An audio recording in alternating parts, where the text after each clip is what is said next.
오늘 이 자리에 나오신 우리 원당교회 성도님들 한 분 한 분들의 삶과 가정 가운데 하나님의 은혜와 평강이 함께하여 주실 줄 믿습니다. 이번 한 주간은 저희 원당교회 교회 설립 76주년을 앞에 두고 보내는 기간입니다.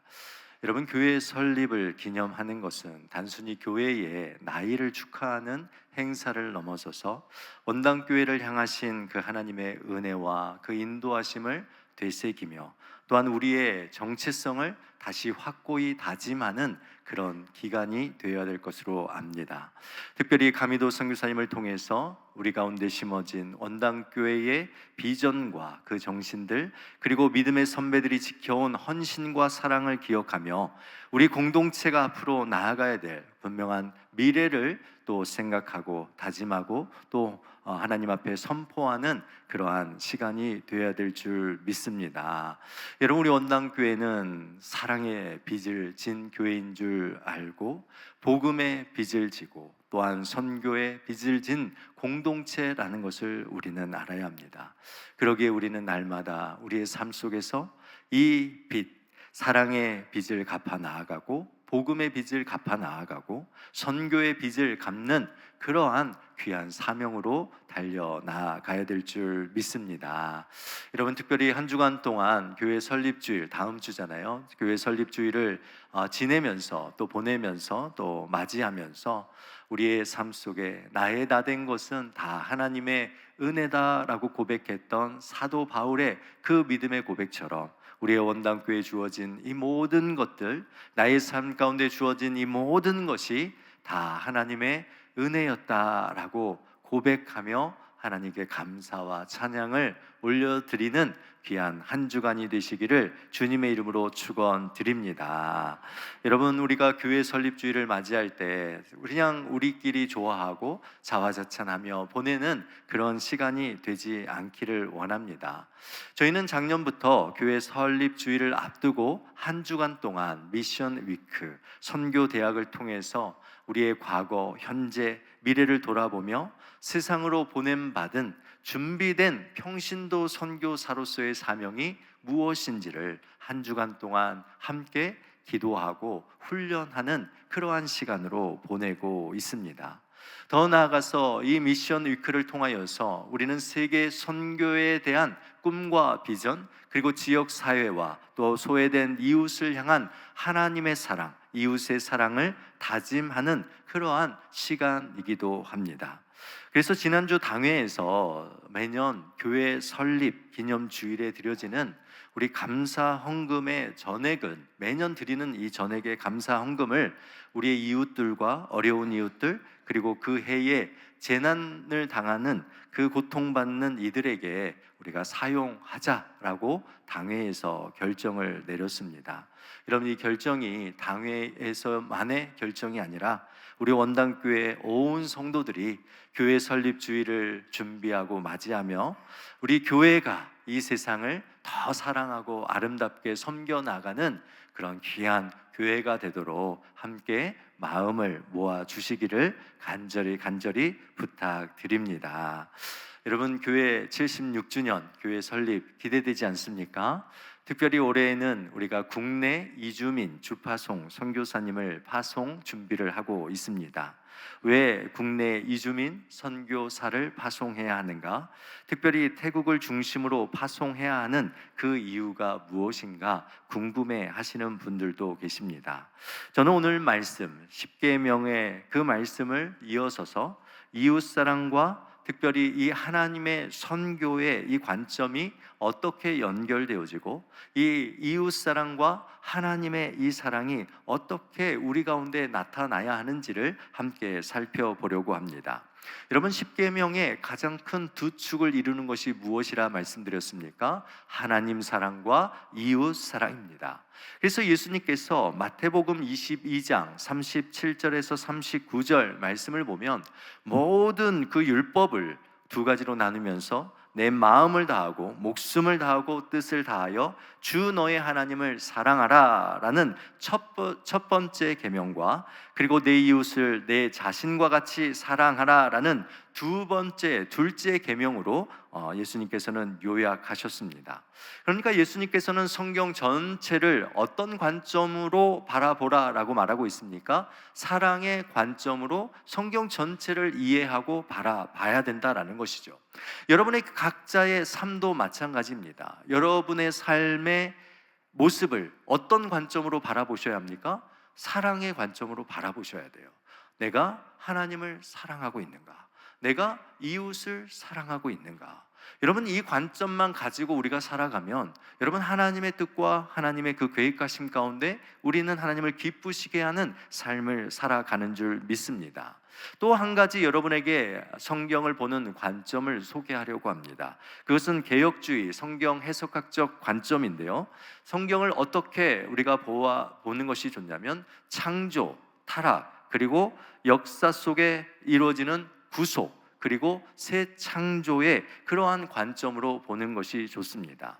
교회 주보 맨 뒷면에도 제가 이것을 실어드렸고, 오늘 PPT에도 보시면 성경을 어떠한 관점으로 보는가? 창조의 관점, 그 창조를 통하여서 이루어졌던 인간, 그리고 타락한 그 인간을 향하신 하나님의 그 구속의 그 역사의 그 흐름과 그 관점, 그리고 마지막 새 창조의 이 관점으로 우리가 성경을 읽고 해석할 때 우리가 성경을 벗어나지 아니하는 개혁주의적인 신앙을 가질 수 있게 되는 것이죠. 여러분, 전통적인 교회에서의 이 선교다라는 것은 어떤 의미를 담고 있었냐면, 교회가 선교의 중심이다라는 이러한 생각을 가지고 있었습니다. 그래서 전통적인 교회는 교회가 선교의 주체가 되어서 타 문화권에 나가서 교회를 개척하는 그런 서구 문화 중심의 선교의 방향성으로 선교하기 시작했습니다. 헨리 블랙갑이라는 사람이 말하는 것처럼 선교란 하나님의 백성인 교회가 세상에 하나님의 나라를 선포하고 나타내기 위해 어디로 가서요?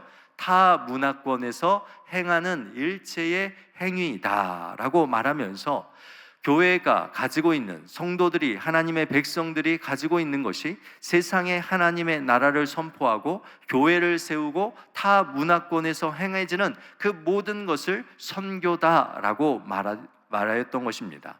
그러나 1950년대 이후에 이 교회 중심의 선교가 하나님 중심, 하나님의 선교, 미시오 데이라는 이러한 선교적인 그러한 변화가 일어났습니다.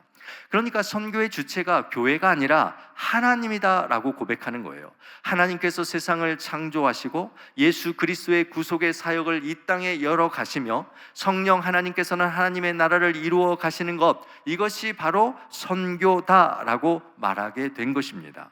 그러니까 선교는 우리 교회의 본질적인 사명이 아니라 하나님의 본질적인 활동이고, 선교의 주체는 삼위일체 하나님이시다라고 말하는 것이죠. 그래서 교회가 선교의 주체로서 나아가는 것이 아니라 하나님의 선교에 동참하고 참여하는 것, 이것이 교회가 가지고 있는 선교에 대한 바른 정의임을 우리에게 말해주고 있습니다. 그래서 선교는요, 단순히 복음을 전하거나 아니면 어느 지역에 가서 타 민족에게 가서 교회를 세우고 개척하는 그러한 일이 아니라, 더 나아가서 통전적인 선교, 홀리스틱 미션이라는 한 영혼의 삶 전체, 그 문화에 전체적인 영향을 끼치는 그러한 선교의 방향성으로 확장되었고, 교회는 더 이상 울타리 안에 머물지 않고 세상 속에서 빛과 소금의 역할을 감당하는 미셔널 처치, 선교적 교회로서의 그러한 사명이 강조되기 시작했습니다. 그래서 크리스토퍼 라이트는 그의 책 하나님의 선교라는 책에서 이렇게 쓰는데요, 우리 한번 같이 읽어보도록 하겠습니다. 읽겠습니다. 선교는 우리가 하나님의 백성으로서 하나님의 부르심과 명령에 따라 하나님 자신의 역사 안에서 하나님의 피조물의 구속을 위해 헌신적으로 참여하는 것을 의미한다. 아멘. 여러분 보시면 선교는 무엇입니까? 우리가 하나님의 백성으로서 그래서 이 하나님의 백성으로 우리를 어떻게 하십니까? 우리를 부르시죠. 그 부르심 앞에 우리는 명령에 따라서 순종합니다. 그러나 교회에 자신의 역사를 세워가는 것이 아니라 하나님 자신의 역사, 어떤 역사입니까? 하나님의 피조물들을 구속하시고자 하는 이 구원의 그 역사를 하나님께서 열어가시는 그러한 삶 속에서 교회와 성도들은 무엇한다는 거예요? 헌신적으로 그 일에, 그 선교에 참여하는 것, 이것이 무엇이다라는 것입니까? 선교다라고 우리에게 정의하고 있는 것이죠. 그러니까 선교라는 것은 교회가 하는 것이 아니라 하나님이 한다라는 이러한 분명한 인식을 가지셔야 합니다. 우리가 하는 것이 아니라 교회의 성장과 교회의 부흥을 위하여서 선교하는 그러한 수단으로 우리가 여기는 것이 아니라 하나님께서 이 세상을 구원하시고자 이 하나님의 구원의 역사를 열어가시는 그 사역 속에, 그 선교의 현장 속에 저와 여러분은, 우리 교회는 참여하며 그 선교의 그 역사에 동참하는 것임을 우리가 믿음으로 고백하는 것이죠. 그러니까 여러분, 오늘도 하나님께서는, 아니 앞으로도 하나님은 무엇을 하시는 분이십니까? 그의 구속의 역사를 이루어 가시고자 하나님의 선교를 이 땅에 이루시는 분이 바로 하나님이시다라는 이러한 분명한 믿음의 고백을 우리는 할 수 있는 것입니다. 그래서 크리스토퍼 라이트는 이렇게 말하였습니다. 하나님께서 이 세상에 존재하는 그분의 교회를 위해서 선교의 사명을 주신 것이 아니다 라는 거예요. 그러니까 교회를 위해서 선교의 사명을 주신 것이 아니라 하나님의 선교를 위해 이 세상에 아직도 교회를 허락하고 계신 것이다 라는 것입니다. 하나님의 그 선교를 위해서 교회가 동역하고 참여하며 하나님의 선교를 위한 도구로 하나님께서 교회를 사용하신다라는 것입니다. 여러분, 다시 한번 앞에서 보여드렸던 PPT 사진을 한번 보시면 좋겠습니다. 성경 전체를 이해할 때 창조, 타락, 그리고 구속, 새 창조의 관점으로 성경을 보는 것. 그러나 이 성경의 이 관점을 자세히 보시면 무엇이 있습니까? 하나님 사랑과 이웃 사랑이 그곳에 있고, 특별히 하나님 사랑과 이웃 사랑을 향하신 하나님의 선교에 관한 이야기가 역사 속에, 그 구속의 역사 속에 드러나고 있다라는 것을 알 수가 있습니다.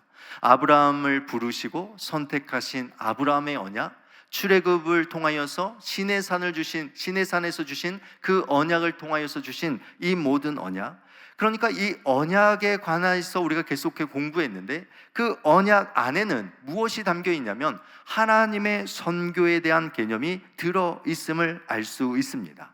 하나님께서는 그의 선교의 그 일을 위해서, 하나님의 신적 행위를 위해서 그의 백성들을 불러서 언약을 맺으시고 그 언약을 통하여서 그들을 세상으로 파송하고 보내는 것, 이것이 바로 이 언약 안에 담겨져 있다라는 것을 알 수 있습니다.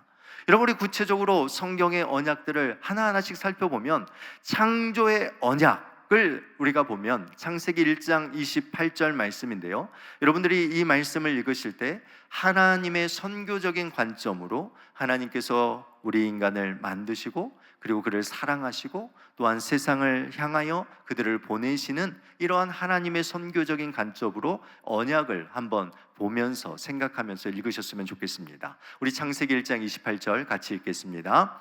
하나님이 그들에게 복을 주시며 하나님이 그들에게 이르시되 생육하고 번성하여 땅에 충만하라. 땅을 정복하라. 바다의 물고기와 하늘의 새와 땅에 움직이는 모든 생물을 다스리라 하시니라. 아멘. 보여지십니까? 하나님께서 아담과 하와를 창조하신 그 이유, 그들에게 복을 주신 이유, 이 온 민족과 온 피조물들을 향하신 그 구속을 향한 하나님의 그 다스림을 향하신 그 놀라우신 그 약속, 그 하나님의 선교가 이 창조 언약 가운데도 있는 것이죠. 여러분, 아브라함의 언약도 봤으면 좋겠습니다. 창세기 12장 1절에서 3절 제가 읽을 때 보시면 좋겠습니다. 여호와께서 아브라함에게 이르시되 너는 너의 고향과 친척과 아버지의 집을 떠나 내가 내게 보여줄 땅으로 가라. 내가 너로 큰 민족을 이루고 내게 복을 주어 내 이름을 창대하게 하리니 너는 복이 될지라. 너를 축복하는 자에게는 내가 복을 내리고 너를 저주하는 자에게는 내가 저주하리니 땅의 모든 족속이 너로 말미암아 복을 얻을 것이라 하신지라. 여러분 보여지십니까? 이 하나님의 선교가 보여지십니까? 여러분 출애굽기에 나타난 시내산 언약, 출애굽기 19장 5절에서 6절 말씀 우리 한번 같이 읽겠습니다.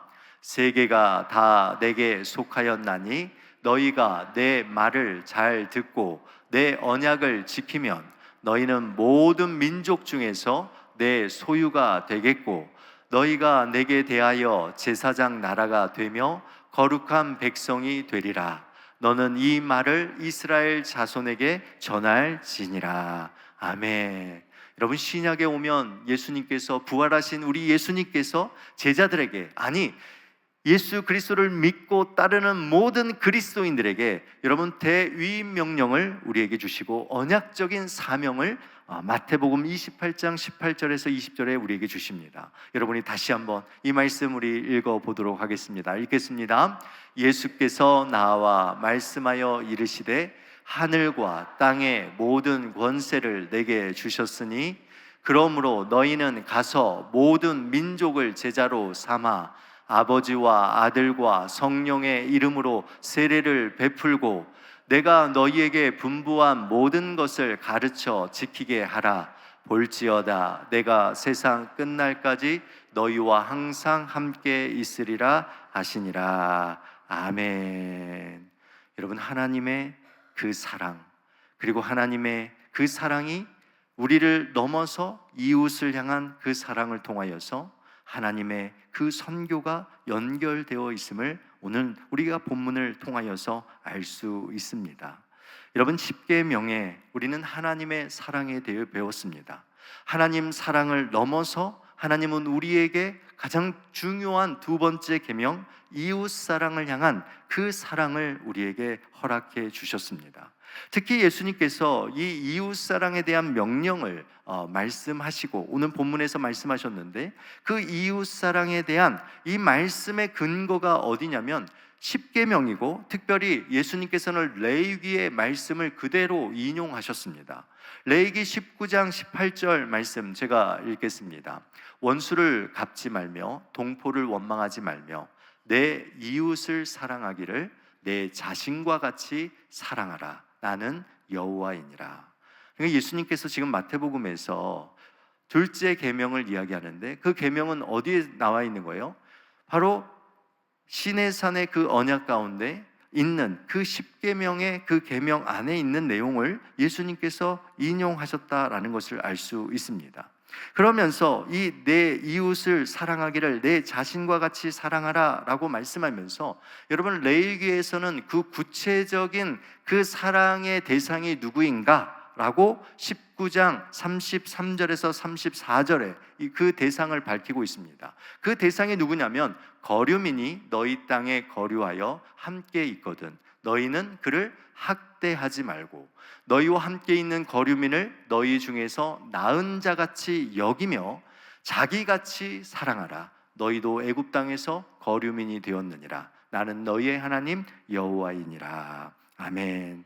여러분 하나님께서 이스라엘 백성들에게 왜 이웃사랑의 그 삶을 우리에게 가르치시고 그 계명을 지키라라고 명령하셨습니까? 너희도 애굽 땅에서 나그네 되었고 그 나그네 된 그 인생 속에서 수많은 고통과 그 아픔을 너희도 겪고 살았던 자들이기에 너희들의 삶 가운데 너희들의 삶의 터전 가운데 너희들의 땅 가운데 들어온 그러한 자들 그러한 이주민과 거류민들을 사랑하고 환대하는 이러한 이웃사랑을 우리에게 요청하셨던 것입니다. 그래서요 예수님께서는요 이 이웃사랑을 구체적으로 더 확실하게 우리의 삶 속에서 우리가 어떻게 실천해야 하는가 마태복음 25장 35절에서 36절에 이렇게 쓰고 있습니다. 우리 한번 같이 읽겠습니다. 내가 줄일 때에 너희가 먹을 것을 주었고 목마를 때에 마시게 하였고 나그네 되었을 때에 영접하였고 헐벗을 때에 옷을 입혔고 병 들었을 때에 돌보았고 옥에 갇혔을 때에 와서 보았느니라. 아멘. 예수님께서는 멀리 있는 자들이 아니라 내 곁에 가까이에 있는 가난하고 소외된 자들, 그들을 향하여서 그 이방인과 나그네 된 자들을 사랑하고 섬기는 것, 이것이 진정한 이웃사랑이다 라고 말씀하면서 결국 예수님께서는 마지막에 뭐라고 이야기합니까? 이런 자들을 사랑하는 것, 섬기는 것이 곧 누구를 사랑하고 섬기는 것이다? 예수님을 사랑하고 섬기는 것이다.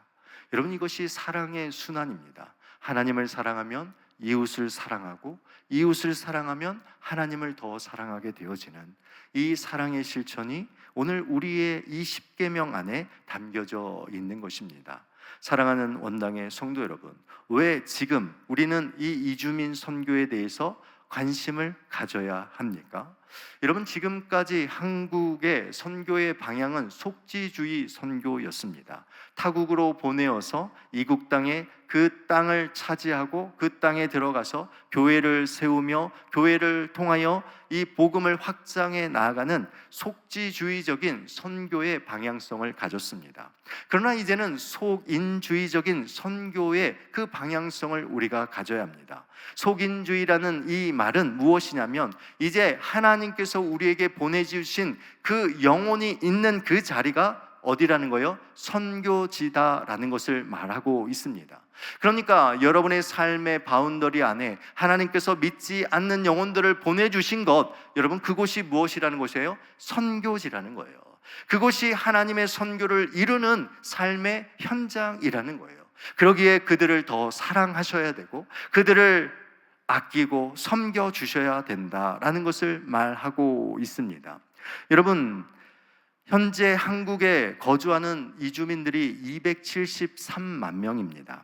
K 콘텐츠의 영향으로 한국은 전 세계인들이 가장 살고 싶어하고 이주하고 싶어하는 나라입니다. 코리안 드림이라는 이 단어가 생겨났고 꿈을 꾸며 수많은 사람들이 우리 대한민국으로 몰려오고 있습니다. 여러분, 이러한 것은 30년 전부터 이루어져 있었기 때문에, 여러분, 이주민 사역을 하시는 분들은 30년 전부터 이 이주민 사역, 이주민 선교의 사역을 하였고, 여전히 이 이주민 선교와 이 전도의 사역을 해오고 있지만, 안타깝게도 이 선교는 답보 상태에 놓여 있고 새로운 돌파구를 찾지 못하는 것이 우리 한국 교회와 한국 사회의 이주민 선교와 전도의 모습입니다. 30년이라는 세월이 흘렀기 때문에 여러분, 사역자들이 어떻게 되겠습니까? 고령화 되어 있어서 평균 사역 연령이 65세 정도입니다. 여러분, 한국 교회는 또한 국내로 주파송 선교사를 파송한다라는 그러한 개념을 가지고 있지 않기 때문에 이들은 30년이 넘는 시간 동안 대부분 교회의 파송 없이 각계 전투로 힘겹게 자신들의 그 삶을 헌신하며 정말 이 귀한 선교의 사역에 헌신하며 지금까지 살아왔습니다. 그런데 앞으로 이 이주민 사역이 그렇게 이 전망이 밝지가 않습니다. 점점 위축되어질 것이다 라는 것이 분명해집니다. 왜냐면요, 정부가 이 이주민 사역을 주도적으로 확대하고 있기 때문에 그렇습니다. 정부 주도의 사역을 통하여서 민간과 교회 중심의 사역들이 위축되고 있음을 통하여서 국내 이주민을 향한 이 선교의 문이 점점점 좁아지게 된다라는 것이죠. 지방에서 이주민 사역을 하시는 목사님과 이야기를 나눴습니다. 20년 넘게 오직 한 교회 안에, 한 지역 안에서 이주민들을 위하여서 섬겼고, 시에서도 그 목사님의 그 수고를 알고 시 안에 건물을 저렴하게 임대하게 해주고 그곳에서 사역을 할 수 있도록 했습니다. 여러분, 그때만 해도 이 이주민 사역을 감당하는 곳들이 없었기 때문에 목사님께 이 모든 사역이 전권적으로 주어졌습니다. 그런데 최근에 올해 무슨 일이 일어났냐면, 목사님이 사역하고 있는 그 1층 위에 2층에 여러분, 정부가 주도하는 똑같은 다문화 프로그램의 사역을 가지고 정부의 돈의 지원을 받아서 동일한 기관을 그 위에 세웠습니다. 여러분, 이것이 무엇을 의미합니까? 20년 넘게 사역해온 그 사역의 모습을 알기에 함부로 나가라고 말은 못하지만 뭐라는 거예요? 이제 우리가 할 거니까 당신은 나가십시오라고 이야기하는 것과 마찬가지입니다. 그러니까 이 이주민 선교의 사역들은 전망이 그렇게 밝지 않다라는 것이죠. 이러한 때 왜 우리 원당교회가 국내 이주민 선교사를 파송하고 또한 태국인 디아스포라인들을 우리가 왜 섬겨야 합니까? 그것은 우리 원당교회가 주파송 선교사님이 이강훈 한성훈 선교사님이 태국에 있기 때문에 그렇습니다. 이 태국의 현지의 사역뿐만 아니라 이제는 태국에 있는 많은 우리의 이 디아스포라인들이 한국으로 와서 이 한국에서 살아가고 있습니다. 그들을 우리가 사랑하고 섬김을 통하여서 서로가 네트워크를 이루어서 새로운 선교적인 모델, 건강한 이웃을 사랑하는 이 실천적 모델을 통하여서 복음의 이 놀라운 영향력을 확장하는 그러한 이 선교적인 비전과 꿈을 키워 나가는 것입니다. 여러분, 도널드 맥가브라는 이렇게 말합니다. 교회는 자신을 위해 존재하는 것이 아니라 세상을 위해 존재하는 것이다. 교회는 다른 사람의 영혼을 구원하는 선교적인 사명을 감당하기 위해서다. 아멘. 사랑하는 우리 원당의 성도 여러분, 십계명에는 하나님 사랑과 이웃 사랑이 분명하게 드러나 있습니다. 그리고 그 사랑 안에는 선교적인 하나님의 선교적 사명이 우리에게 주어졌습니다. 오늘 동일하게 이 시대를 살아가는 저희들에게도 여러분, 이것은 특별한 선교사님들만이 하는 그러한 사명이 아니라 우리 그리스도인들에게, 우리 모두에게 하나님 사랑과 이웃 사랑이라는 이 계명에 실천해야 되는 우리에게 바로 이 땅에 찾아온 이주민과 또한 소외된 이웃들을 사랑하는 것, 이것이 우리 원당교회가 더 힘쓰고 또 노력해야 될 이 하나님의 선교의 영역이다라는 것을 여러분 기억하시기를 바랍니다. 우리 원당교회가 우리 다문화 사역과 이주민 사역에 대한 이야기를 조금 더 해보고 말씀을 마치려고 합니다.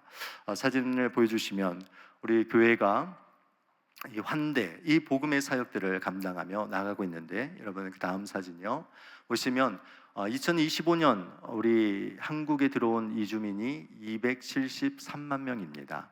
2024년에 265만 명 정도 됐는데 1년 사이에 10만 명이 늘었습니다. 2030년에는 원래 코로나 이전의 통계의 자료의 예상치가 몇이었냐면 2030년에 되면 500만 명이 우리 한국 사회에 이주민들이 들어올 것으로 예상했습니다. 그러나 코로나 시기로 인해서 그것이 미뤄져서 아마 2040년까지 보면 2030년에는 320만 명 정도 늘어날 것으로 예상이 되어지고 2040년에는 400만 명 정도 될 것으로 생각이 되어집니다.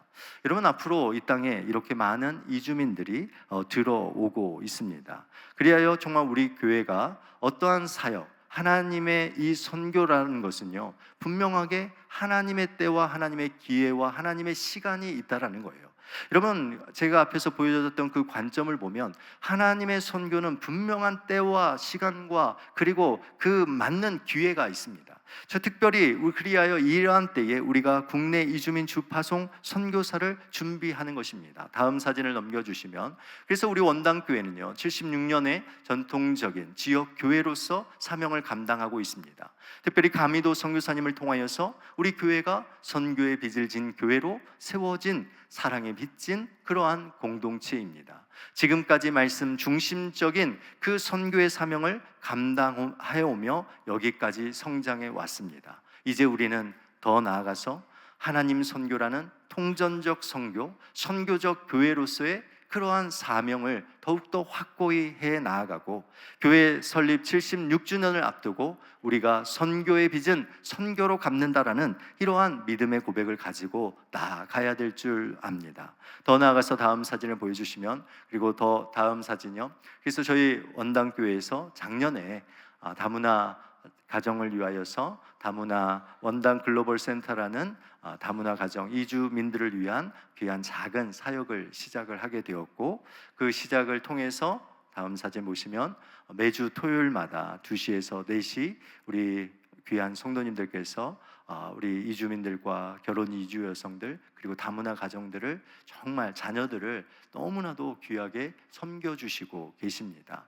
그리고 이 사역을 통해서 우리가 알고 있듯이 새 가족들, 결혼 이주 여성들이 저희 교회에 들어와서 우리 안에 가족으로서 정착해 나아가고 있는 그런 시간을 보내고 있습니다. 여러분, 시간 되실 때마다 우리 다문화 사역을 하고 헌신하는 귀한 성도분들을 위해서 기도해 주시고 또 적극적으로 함께 동참해 주시기를 바랍니다. 다음 사진을 보여주시면, 그래서 지금 한국 교회의 목회, 이 선교의 방향성은 이런 속지주의적인 선교였고 이주민을 향한 선교가 아주 교회에서는 하지 않는 그러한 선교의 모습으로 나타나고 있습니다.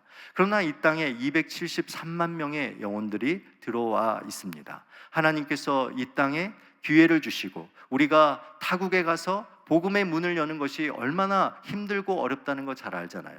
그러나 이제 하나님의 그 선교의 때에 하나님께서 우리에게 우리의 문 앞에 여러분 수많은 영혼들을 보내주셨다라는 거예요.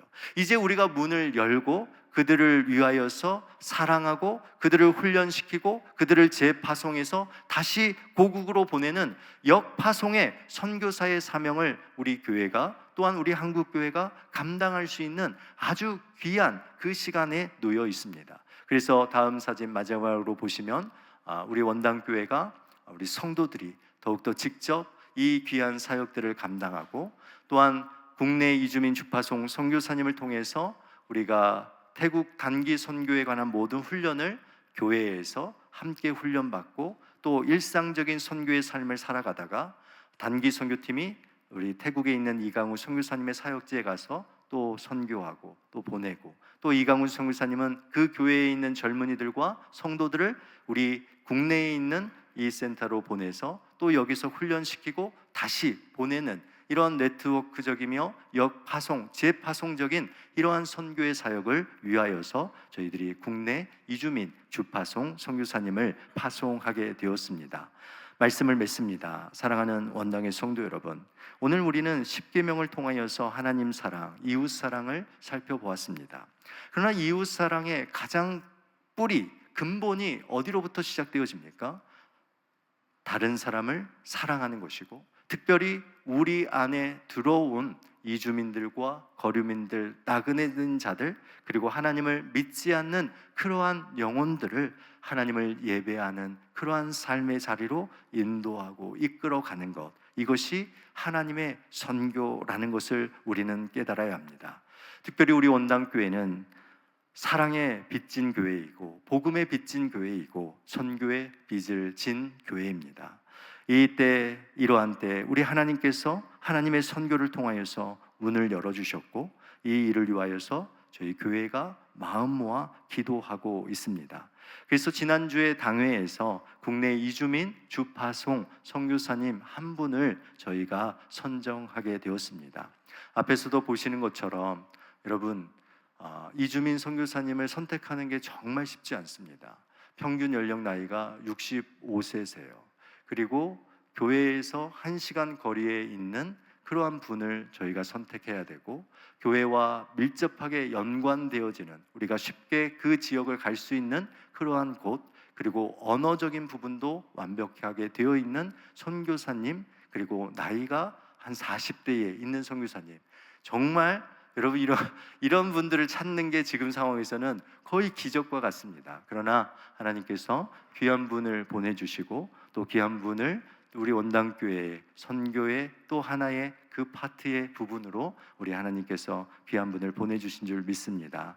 여러분 한 주간 동안 미션위크 이 선교대학을 통해서 다시 한번 세계를 향한 하나님의 선교를 여러분 함께 꿈꾸시고 이웃사랑을 실천하는 것이 무엇인지를 배우시고 특별히 다음 주에 우리 교회의 설립주의를 통하여서 하나님께 모든 영광 그리고 오후 예배 때 우리 선정되신 우리 선교사님 오셔서 짧은 소개와 인사하는 시간을 갖습니다. 함께 오셔서 우리 선교사님의 나아가는 그리고 우리 원당교회가 나아가는 이 놀라운 하나님의 그 놀라운 선교에 우리 모두가 정말 동참하고 그 일들을 이루어가는 우리 원당교회가 되기를 주님의 이름으로 축원드립니다. 기도하겠습니다. 하나님 아버지, 참으로 감사합니다. 하나님, 오늘 하나님 사랑, 이웃 사랑, 이 십계명이 하나님의 선교의 그 관점으로 하나님 이 땅 가운데 펼쳐지고 있음을 우리가 보게 되어집니다.